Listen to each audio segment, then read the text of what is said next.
हे सविता देव, तुम यह जानो कि यह एक से एक बने हुए 6 जोड़े हैं। इनमें जो एक एक से बने जोड़े हैं वे उसमें समाहित होना चाहते हैं। तात्पर्य 2-2 मासों वाली 6 ऋतुओं के वर्ष अथवा काल में समाहित होने से है। प्रकट होने वाला एवं संचार करने वाला महत्व पद गुफा में है।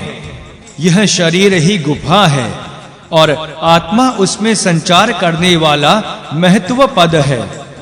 वह महत्व पद अर्थात आत्मा गतिशील एवं सांस लेने वाला है तथा उसी में यह सारा विश्व समाहित और प्रतिष्ठित है। बीच की नाभि वाला एक पहिया है। इसमें आगे पीछे से 1000 अरे लगे हुए हैं। यही पहिया लगातार चल रहा है। इसके आधे भाग से संसार उत्पन्न हुआ है तथा इसका शेष भाग कहाँ है? सूर्य ही एक नाभि वाला एक पहिया है। उसकी 1000 किरणें 1000 अरे हैं। दिन उसका आधा भाग है जिसके कारण संसार गतिशील रहता है। शेष आधा भाग अर्थात रात्रि में वह सूर्य न जाने कहां चला जाता है। इनमें जो आगे चलने वाला है वह पंचवाही अर्थात 5 के द्वारा उठाए जाने वाला, इसमें जुड़े हुए घोड़े इसे ठीक से लेकर चलते हैं। इसका ना आना दिखाई देता है और ना जाना दिखाई देता है। यह अत्यंत दूर और अत्यधिक समीप है। तात्पर्य यह है कि प्राण अपान 5 वायुएं जीवन को गतिशील रखती हैं। इंद्रियां ही शरीर को आगे बढ़ाने वाले घोड़े हैं।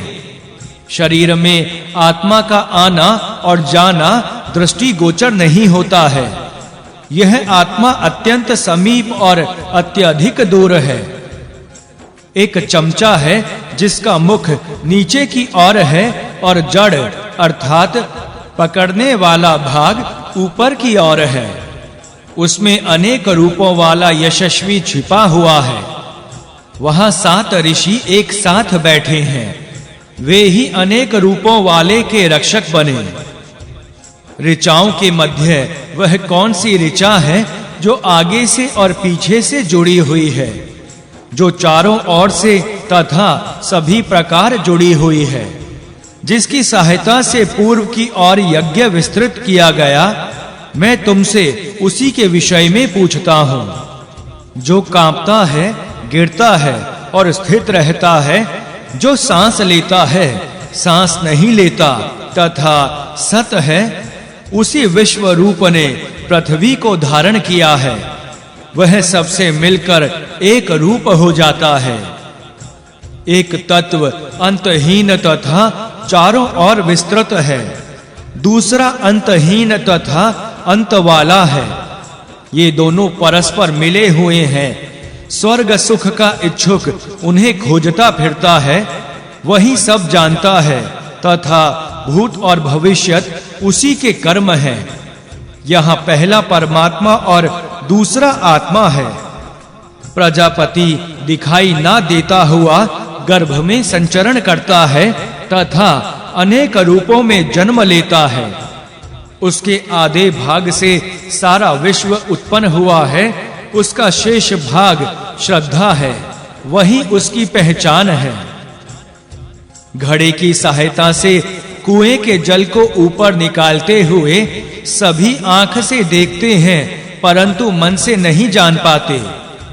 अपने को पूर्ण मानने वाले से वह बहुत दूर रहता है तथा अपने को हीन मानने वाले से भी वह दूर भागता है।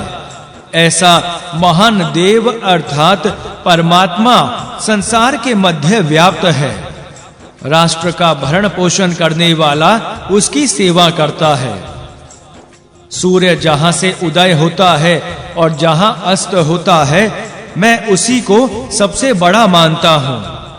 कोई भी उसका अतिक्रमण नहीं करता, अर्थात कोई भी उससे महान नहीं है। जो पुराण ज्ञानी एवं विद्वान उसके पीछे बीच में अथवा चारों ओर बताते हैं, वे सब सूर्य की ही प्रशंसा करते हैं। वे अग्नि को दूसरा और हंस को तीसरा बताते हैं। पाप का विनाश करने वाला यह हंस जब स्वर्ग की ओर गमन करता है तो इसके दोनों पंख 1000 दिनों तक फैले रहते हैं। यह सभी देवों को अपनी छाती पर बैठाकर सारे संसार को देखता हुआ जाता है। वह सत्य की सहायता से ऊपर तपता है तथा वेद मंत्रों के द्वारा नीचे की ओर देखता है। वह प्राण वायु में तिरछी सांस लेता है, उसी में वह सबसे महान परमात्मा स्थित है। जो उन दोनों अणियों को जानता है जिसके द्वारा धन का मंथन किया जाता है, वही विद्वान परमात्मा को सबसे महान मानता है और वही महान वेद मंत्रों को जानता है। सबसे पहले चरणहीन आत्मा उत्पन्न हुआ। उसने आगे चलकर आनंद को अपने में पूर्ण किया। उसने 4 चरणों वाला अर्थात अर्थ, धर्म, काम, मोक्ष चतुर्वर्ग बनकर समस्त भोजन को स्वीकार किया अर्थात सारे भोग भोगे। पहले भोग्य अर्थात भोजन करने वाला उत्पन्न हुआ।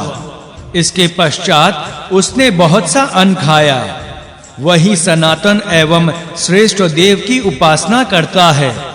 वही भोग्य हुआ और अधिक मात्रा में अन्न खाने लगा। जो सनातन एवं सर्वश्रेष्ठ देव परमात्मा की उपासना करता है। इस सूर्य को सनातन कहा गया है। वह आज भी पुनः नवीन है। उन्हीं परमात्मा से दिन और रात उत्पन्न होते हैं जो एक दूसरे से भिन्न रूप वाले हैं। 100, 1000, 10,000, 1 अरब एवं अनगिनत दिवस इसी सूर्य में व्याप्त हैं। वे दिवस इनके देखते देखते आघात करते हैं। इसी कारण यह देव अर्थात सूर्य इस विश्व को प्रकाशित करते हैं। आत्म तत्व एक है। यह बाल से भी सूक्ष्म होने के कारण दिखाई नहीं देता। इस आत्मा का आलिंगन करने वाला देवता अर्थात परमात्मा मुझे प्रिय है। यह कल्याणी आत्मा वृद्धा अवस्था से रहित है तथा मरणशील शरीर रूपी घर में रहकर भी अमर है। जिस आत्मा के लिए शरीर का निर्माण हुआ है वह इसमें शयन करती है। वह शरीर ही वृद्ध होता है। हे आत्मा, तू स्त्री है, तू ही पुरुष है, तू ही कुमार है और तू ही कुमारी है। वृद्ध होने पर तू ही डंडे के सहारे चलता है तथा तू ही उत्पन्न होने पर सभी और मुख वाला बनता है। इन समस्त जीवों में पिता और पुत्र के रूप में एवं बड़े और छोटे के रूप में एक ही देव है जो मन में प्रविष्ट है। वह सबसे पहले उत्पन्न हुआ था। वही गर्भ में स्थित होता है। पूर्ण अर्थात परमात्मा से ही पूर्ण अर्थात समस्त विश्व अलग होता है अर्थात जन्म लेता है। उसी पूर्ण के द्वारा यह विश्व सिंचित होता है अर्थात पालन किया जाता है। आज हम उस तत्व को जाने जहां से वह सींचा जाता है अर्थात जो इस विश्व का पालन करता है। यह सनातन शक्ति वाला आकर्षण सनातन परमात्मा के साथ ही उत्पन्न हुआ है। वही पुराण शक्ति सब कुछ बन गई है।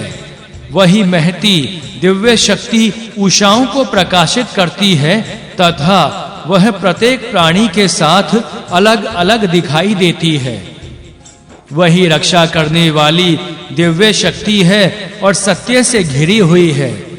उसी के रूप से वे सारे वृक्ष हरे भरे हैं और हरे पत्तों से ढके रहते हैं। समीप से आए हुए को वह छोड़ता नहीं तथा समीप होने पर भी वह दिखाई नहीं देता। उस देव अर्थात परमात्मा को काव्य देखो जो कभी ना मरता है और ना कभी वृद्ध होता है। वह परमात्मा अपूर्व है। अर्थात उनसे पहले कोई नहीं था। उन्होंने ही इन वाणियों को प्रेरित किया है जो वास्तविकता का वर्णन करती हैं। वर्णन करती हुई वाणियां जहां पहुंचती हैं उसको महान ब्राह्मण अर्थात वेद मंत्रों का समूह कहा गया है।